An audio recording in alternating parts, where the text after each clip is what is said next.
अस्सलाम वालेकुम वरहमतुल्लाहि। खुश आमदीद रोशनी प्लस की तरफ, जहां हम दिलों को जोड़ते हैं अल्लाह की रोशनी से।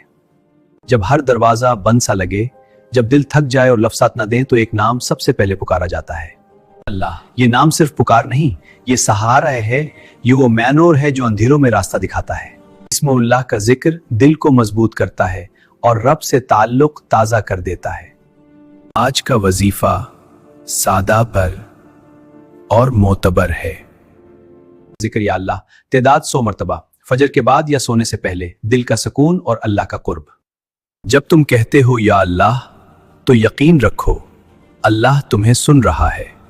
अगर आप चाहते हैं कि आपके दिन का आगाज और दिल का अंजाम अल्लाह की रोशनी में हो, तो रोशनी प्लस चैनल को सब्सक्राइब करें, वीडियो को लाइक करें, अपनी राय कमेंट में बनाएं और इस पैगाम को शेयर करें ताकि रोशनी फैले। अगले मीनार के साथ हम फिर मिलेंगे।